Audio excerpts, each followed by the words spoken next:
Buenas, buenas, ¿cómo están? Hoy es miércoles 11 de febrero del 2026 y estamos acá en un nuevo Webful Talk for Advisor, felizmente. Con un nuevo cambio de escenario, porque como ustedes verán, si ustedes van al episodio anterior, lo hicimos con otro formato. Se había caído un tema de fase, bueno, finalmente lo resolvimos. Bueno, vinieron, digamos, no sé, eran ingenieros en electrónica, porque lo que cobraron fue infernal, pero volvimos al el tema que, claro, a ti lo dice, no, pero me gusta el nuevo. Yo soy una persona de hábitos, a mí me cambian un poco, se me rompe el cerebro, así que difícilmente pueda. Pero bueno, pese a todo esto, tenemos algo bueno, y es que acá está Martín. Así que, bueno, nada, la bienvenida, ¿Qué tal, Martín. Oscar? Sí, yo soy todo lo contrario, si es por mí, grabo arriba del techo, sí. No, pero un tema estructurado, ¿no es cierto? Bueno, ustedes me conocen, ya saben. Un poco lo que, para hacer el hilo conductor de lo que veníamos viendo, en la semana pasada no pudimos grabar, porque bueno, no nos pusimos de acuerdo con Martín para venir. Pero en realidad, no, nos tomamos vacaciones, inmerecidas por supuesto, y no pudimos grabar. Pero estamos volviendo acá al ruedo, y un poco el repaso de la semana pasada, vimos que por momentos el mercado, bueno, sufrió algunos golpes, sobre todo después de la salida de algunos balances, especialmente los balances de Amazon, de Google y de AMD. Acá un pequeño asterisco, nosotros habíamos comentado la semana anterior los balances de Meta y de Microsoft que habían dado por un lado bien, de acuerdo a las estimaciones obviamente de los analistas, algo que Martín obviamente detesta, pero pero el mercado no había reaccionado de esa manera, y esta semana volvió a pasar, sacando una excepción de Apple que ahora vamos a comentar. Volvimos a tener balances machando expectativas, pero no machando con las expectativas del mercado, y por eso el castigo en los precios. Sí, me parece que ya podemos sacar del vocabulario el término Magnificas 7 y hay que tomar a los hyperscalers como el grupo de empresas a seguir.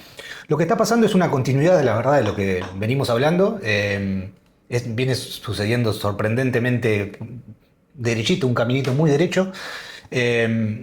Lo que vemos es los headlines, o sea, los resultados se ve que están bien, tanto respecto a los estimados como respecto a los años anteriores, pero cuando te pones a hurgar un poco, ves particularmente las cosas que hay fuera de balance, resulta un poquito más preocupante. Estos hyperscalers están teniendo ya mucha más deuda fuera de su balance que dentro de su balance, por temas contables que te permite hacer Estados Unidos. Si vos estás haciendo un leasing para una operación productiva y tenés el control de él, 40% si mal no recuerdo, o menos, podés dejarlo fuera de tu hoja de balance. Y es muy fácil para estas empresas poner que tienen el 40% cuando en realidad tienen el control total del proyecto. Así que lo que está sucediendo es que estamos viendo muchísima deuda fuera de los balances y no tanta dentro de los balances. Entonces, ¿qué pasa? Vos tenés a empresas como Meta que ves que en el balance debe 10, pero cuando ves lo que hay fuera de balance en realidad debe 40 o 50. Esto primero que nada no es ilegal, esto lo hacen para preservar el nivel de free cash flow, porque si no el nivel de free cash flow ya estaría posiblemente negativo, y también para mantener la calidad crediticia de las compañías para que puedan salir a endeudarse con una calificación crediticia mayor. Es decir, que hay un poquito de creatividad contable, sí. Y de esta forma, de alguna manera, siguen mostrando números positivos del free cash flow, o sea, siguen mostrando que tienen dinero para disponer.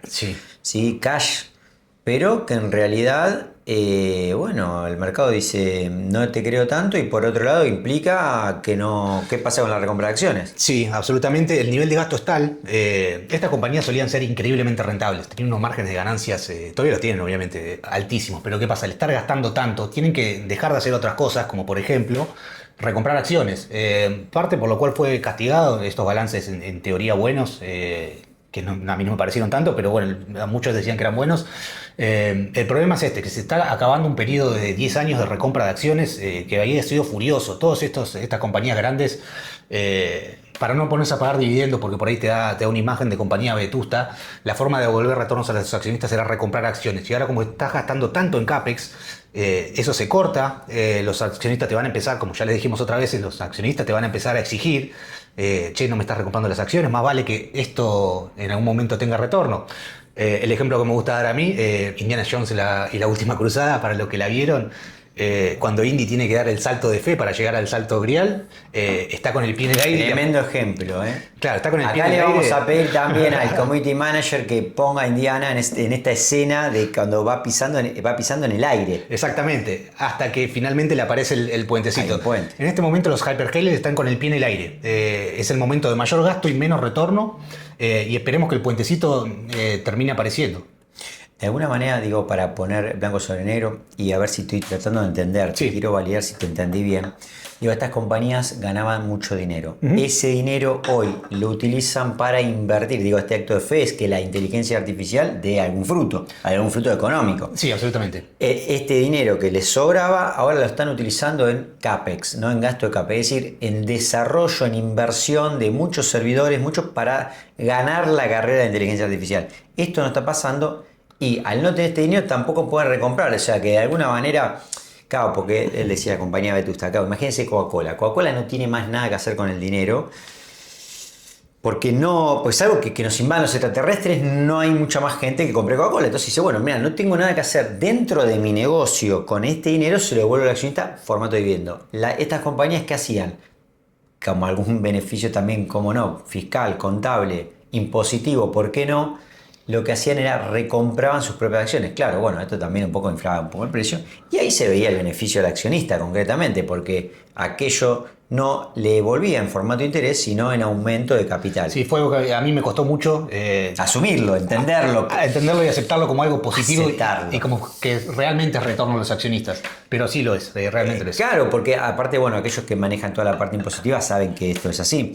Digamos, esto de alguna manera lo que dice Martín es, che, si todo el dinero se lo gastaron en inversión, por un lado esto, sí, las compañías de software cayendo de precio significativamente. Ahora charlamos si querés sobre eso también, sí. Pero, es decir, se está notando que le están sacando un beneficio a estas empresas, estas hiperscaler. Claro, lo que no estamos viendo es que este beneficio sea apropiado por las hiperscaler, se quedan sin flujo, ese flujo no va a volver de alguna manera, a seguir aumentando ese precio de las acciones porque ya tenemos un comprador menos, las propias empresas. Sí, y un comprador gigante, dicho sea de paso, sí. Sin perjuicio de que esto, pequeño asterisco de disclaimer, esto no es obligación, o sea, recomendación de compra ni de venta. Obviamente estamos haciendo como un análisis macro de cómo estamos viendo porque esto después repercute en el precio del mercado, pero de alguna manera es algo que vemos. Y es algo que vemos siempre en Apple, que parece ser la excepción, Apple. La distinta del grupo, por eso, Apple no es un hyperscaler, Apple es una compañía que simplemente vende teléfonos.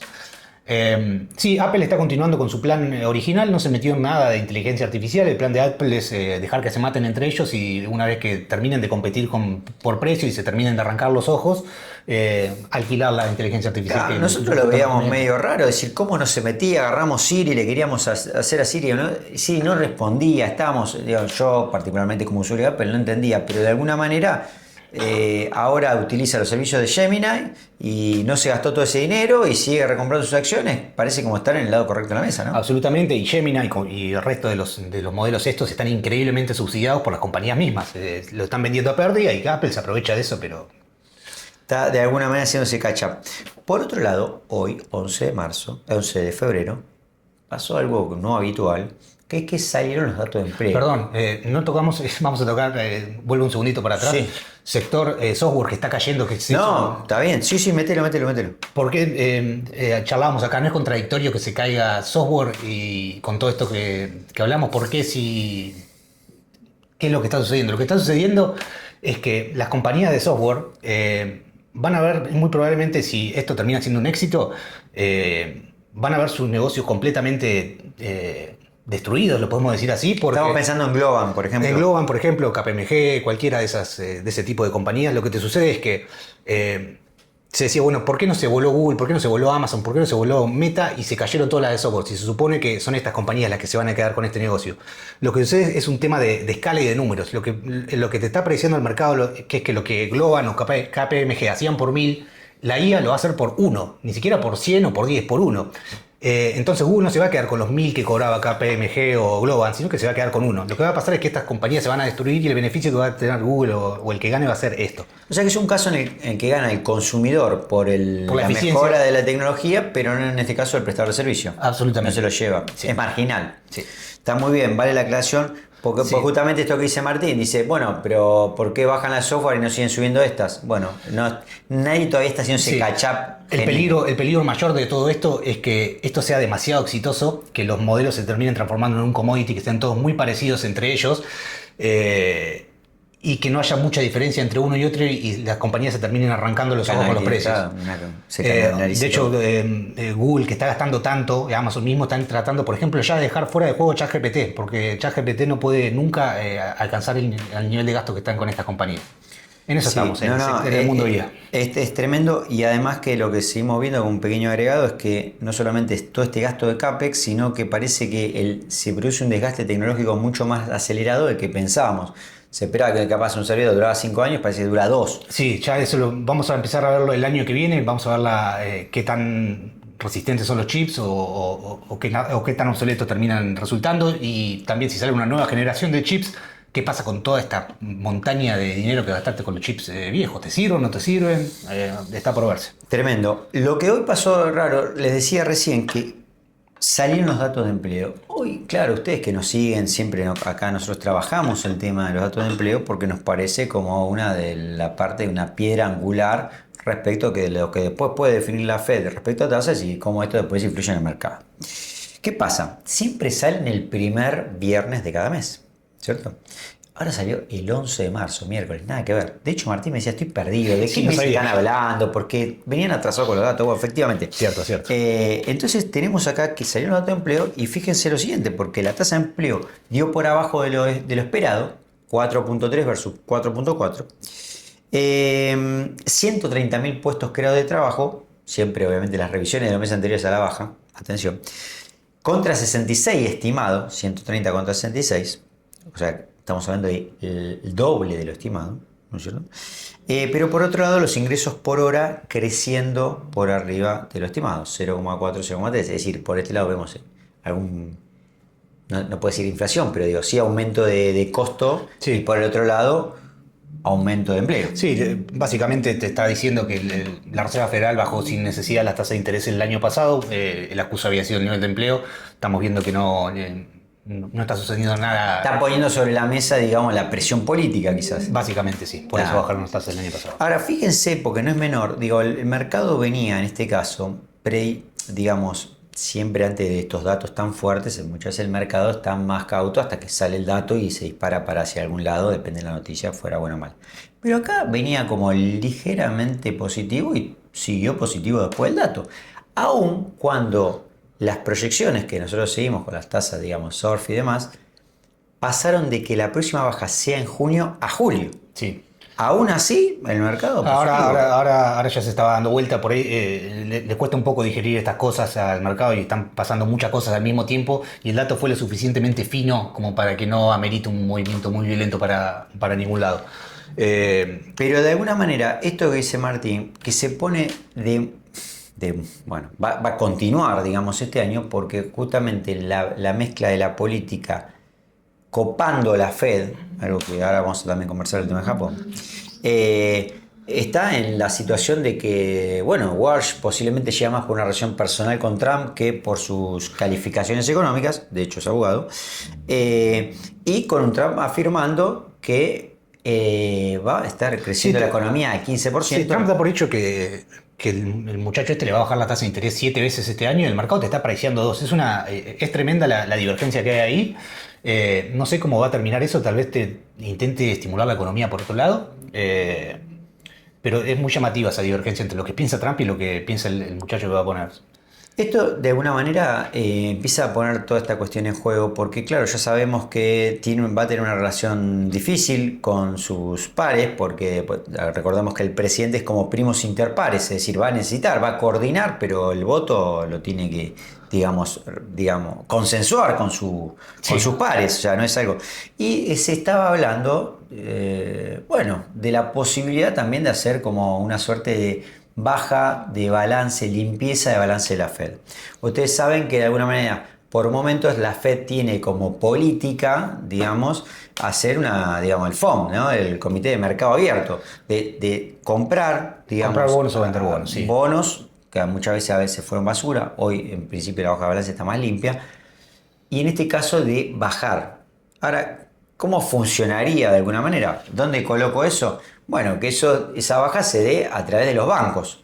Ahora, hay un problema. Hay un problema enorme, que es que los bancos no tienen un mínimo de reservas que tienen que mantener y no podrían pasar ese dinero a Treasury porque te puede molestar en los stress tests que hace Claro. la Reserva Federal de los bancos, que hacen simulaciones y demás, y hoy en día no te consideran a los bonos como liquidez, entonces te puede romper un poco el stress test que se hace. Déjame ver si te entiendo. Sí. Entonces, de alguna manera los bancos tienen que tener encaje. Sí, China está dejando de comprar bonos del tesoro. sí. Hay que venderle los bonos a alguien, porque digo, alguien tenemos que, de alguien tenemos que comprar final. Entonces se utilizan a sus propios bancos. Ahora, el asunto es que los bancos esos encajes los tienen en dólares y la prestan overnight, Sí. por decir algo. No, eso no estresa. No estresa para nada, es lo más líquido que existe, es Bien, lo más puro. se toma al 100%. Sí. Ahora, si queremos ponerle bonos, lo que los bancos de alguna manera nos van a pedir es, che, dame un cambio regulatorio, contámelo como reserva. Ahora, esto me imagino que no es gratis. No es gratis para nada. ¿Qué sucede? Si ustedes recuerdan qué pasó con el Silicon Valley Bank el año pasado y con otros de estos banquitos, tuvieron un problema de duration, tuvieron un problema no tuvieron problema de solvencia, tuvieron problema de liquidez. Se vio en un mal momento el banco y se vio forzado a vender bonos del tesoro con una pérdida enorme. Y acá te puede pasar lo mismo. Si vos estás no forzado, pero si estás muy comprado en bonos del tesoro y en un momento tenés una necesidad de liquidez importante, si vos tenés un bono americano comprado a 10 años, por más que lo más seguro que existe, por un tema de duration vos podés tener esa posición 30-40% abajo. Y por ahí te ves forzado a vender esa posición con una pérdida tremenda. Igual que lo que le pasó al Silicon Valley Bank, pero a otra escala. A una escala ya más cósmica, digamos. ¿Cuál es la solución a esto? Primero que nada, lo más fácil es no hacerlo. Claro. Mantener las reservas como liquidez, que es lo que corresponde, pero bueno, en caso que lo quieras hacer, esto va a requerir que un put de la Reserva Federal, que diga básicamente, en caso de estrés yo te tomo los bonos a la par. Porque la Fed puede... por magia contable puede Dibujar. ponerlo en su balance y ponerle, no hacerle mark to market y esperar a que venza, básicamente. Bueno, pero ahí vemos cómo empieza a jugar todo esto de la política y cómo posiblemente Warsh no pueda conseguir una baja de tasa hasta julio por lo menos, que quizás tenga que utilizar otro tipo de instrumentos, medidas, hasta quien dice, como no, ¿por qué no, como se hacía en Argentina, tomar una letra intransferible del Tesoro, es decir, en este caso un bono del Tesoro norteamericano, y no hacer el pase a los bancos, quizás Sí. quedárselo en la propiedad? Sí, lo que hizo Argentina es muy propio de los países donde ya tenés dominancia fiscal, donde ya el nivel de deuda es tan alto que el Tesoro se mete, interviene en la Reserva Federal para influir en la política monetaria para que influya en la deuda, cosa que no es parte del mandato de la Reserva Federal. Es terrible, pero es lo que sucede en países muy endeudados. Yo me imagino, es difícil obviamente adivinar el futuro, pero si de alguna manera pudiéramos querer tratar de, qué sé yo, sí, de anticiparnos al futuro de la Fed, bueno, podemos ver Japón, porque justamente Japón nos está dando de alguna manera, ¿por qué no? Sí, ese spoiler de la película, y está con esto que consiguió, digamos, recientemente Takaichi, 2/3 de dominancia del Congreso, empezar a hacer todas estas reformas para inflacionar, ¿sí? Para de alguna manera empezar a cambiar ese nivel de deuda, y también que, bueno, tiene una afectación obviamente en la compra del tesoro. Es decir, acá se le suma otro tercer problema a la Fed, porque ya no está comprando China, porque no se lo puede pasar directamente a los bancos, y también Japón empieza a mirar hacia adentro. La famosa japonificación de la que tanto hablamos.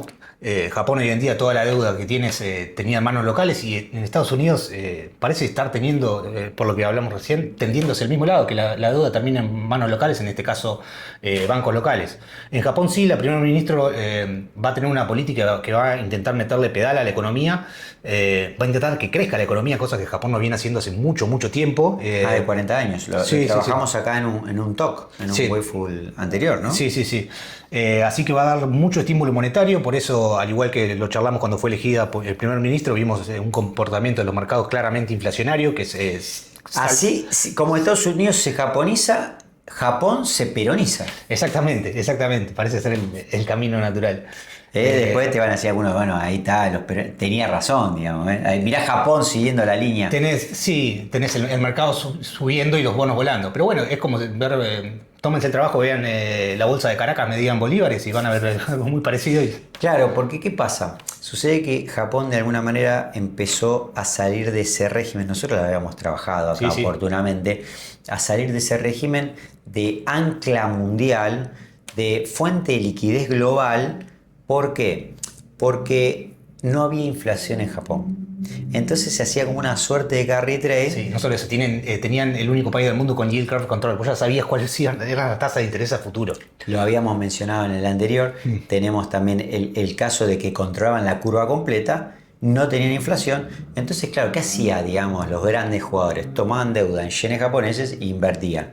¿En dónde? En mercados globales. ¿Qué cosa? Y en bono. Países emergentes, punto acá para ver, porque si esto empieza al revés, también tenemos que ver cómo le golpea esto a los emergentes.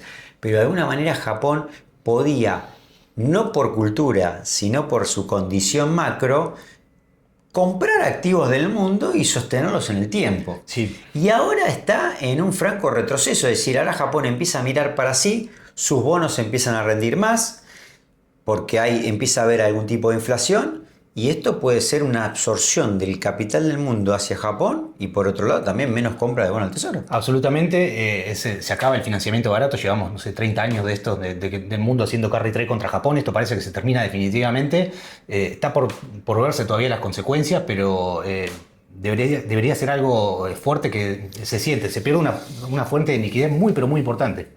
Por eso, a seguir, este es otro tema, ustedes acuérdense que siempre a nosotros nos gusta seguir la Fed o estos típicos temas, ahora Japón, porque es donde nosotros creemos que si fluye el dinero, y bueno, los capitales de alguna manera... Mirá para dónde apunta el dinero y ponete atrás así con una red. Exactamente, obviamente siempre haciendo el disclaimer de no recomendación de compra ni de venta, pero para tener en cuenta, cuando estamos hablando de este contexto, mirar dónde estamos y qué nos encontramos.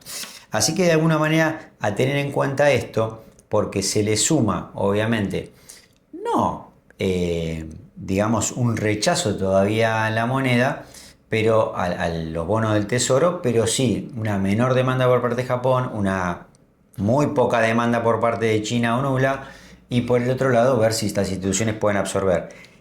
En paralelo, siguiendo todo este contexto, tenemos este caso del Enbridge, que está haciendo China con otras potencias extranjeras. Acá le vamos a pedir al experto en comercio internacional, ustedes saben que Martín está formado en eso, porque esta semana fue noticia de que ya hay más de 55.000 millones de dólares copados en esto. ¿Cómo funciona? Bueno, de alguna manera utilizan el yuan, pero un yuan e-yuan, o sea, un yuan electrónico, y las potencias empiezan a comerciar. Según Martín, me parece que esto es más de corto que de largo.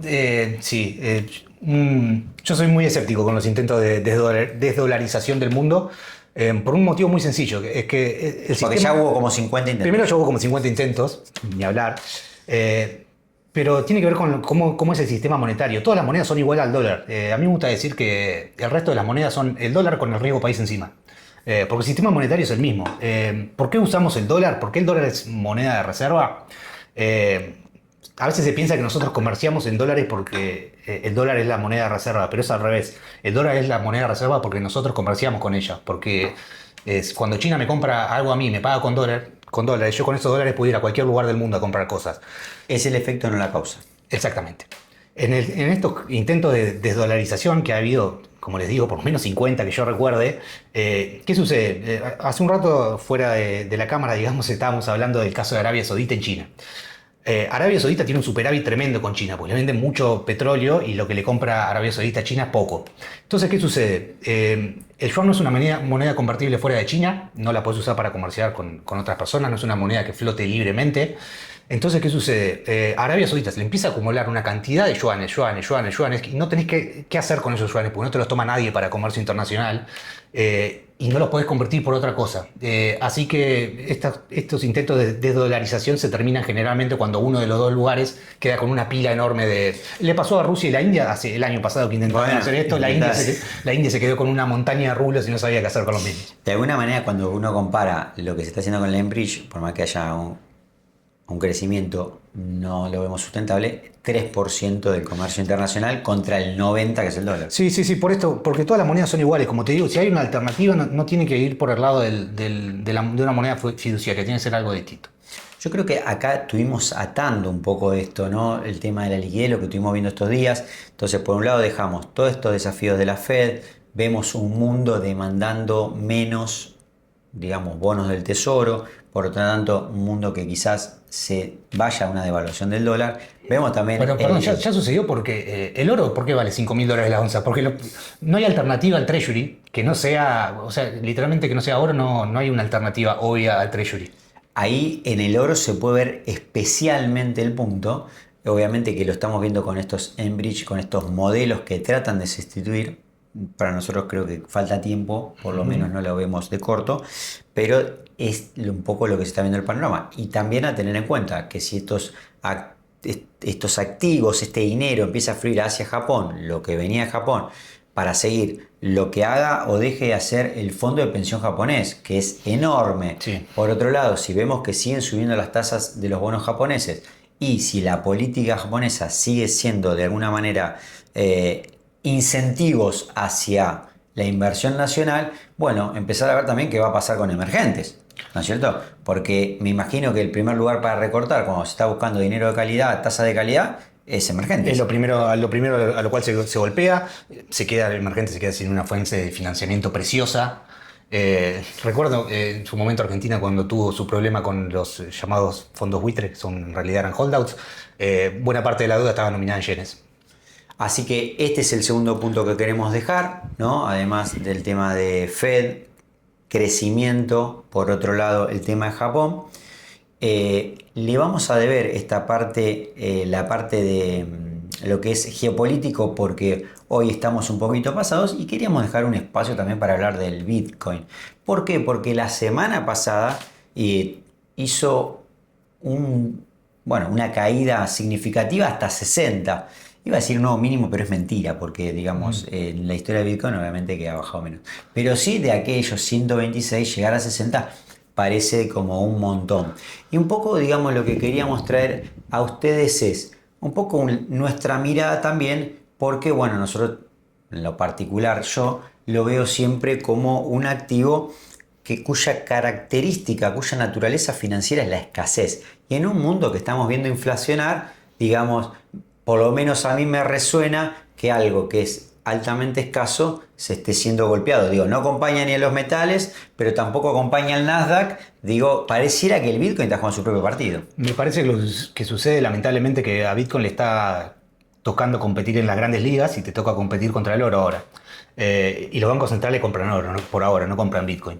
Entonces, yo la verdad no sé, no tengo ningún dato de certero, ni de liquidez, ni de nada, de por qué la caída así. Sí me da la sensación de que hay una competencia con el oro que en el corto plazo Bitcoin no puede ganar. El dinero de los bancos centrales le está apuntando al oro, no le está apuntando al Bitcoin, y tal vez se necesite una nueva ola de demanda para Bitcoin. También otra cosa que te puedo decir de Bitcoin es que los tiempos de Bitcoin son muy distintos a los cuales estamos acostumbrados, y si realmente vas a competir con el oro, los ciclos del oro son larguísimos y los ciclos del oro puede que también, del Bitcoin puede que también. Entonces vos tenés que, el año pasado Bitcoin anduvo más o menos, pero el anterior te subió como 200%. No, sí hace como, pareciera ser que tiene algún tema con los mundiales, porque en 2014, 18, 22 y ahora 26 está bajando fuerte. O sea, se ve que lo que deja sobre la mesa es que obviamente Bitcoin no es muy amigo del fútbol. Pero una cosa que señala Waller me parece interesante. Digo, acuérdense de Christopher Waller, que es aquel, digamos, que fue un candidato o el quedó candidato... tercero, sí. Quedó tercero, pero era el candidato más del mercado, pues más razonable, aun cuando había apoyado significativamente la política de Trump. Pero un poco lo que él dice es, esto es un tema para seguirlo, porque dice, claro, hay mucha participación institucional. Ya no estamos hablando de aquel activo del 2018, ¿no? Era marginal. Ya estamos hablando que están los portafolios de grandes instituciones, grandes bancos. Estábamos comentando que el oro más o menos 4% se estima de los portfolios del mundo.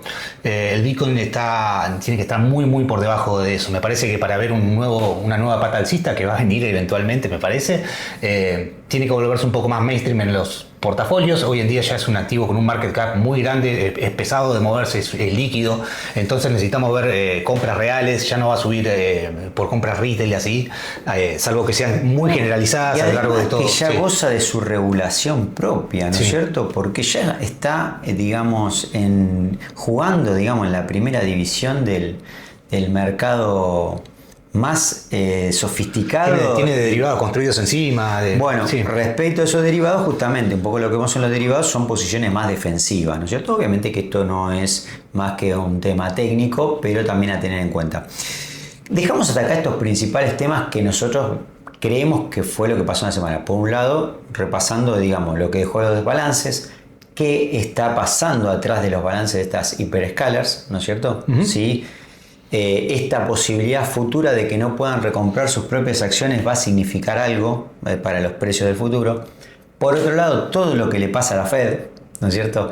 Vemos que tienen menos compradores de esos productos que venden, que se llaman treasuries, y también el tema de la japonización que está sufriendo Estados Unidos, a contramano ahora de Japón, que de alguna manera está un poco peronizándose, ¿no es cierto? Sí. Así que esto es lo que dejamos hasta acá. No quise decir que haya habido otros temas, pensamos que estos son los principales. Y obviamente, digamos, ¿qué le deseamos para lo que viene? Bueno, lo que le deseamos siempre, lo mejor para las próximas ruedas. Por favor, poner like y bueno, que nos sigan para ver más este contenido, y estamos siempre obviamente en contacto. Les mandamos un gran abrazo y les deseamos lo mejor para lo que queda.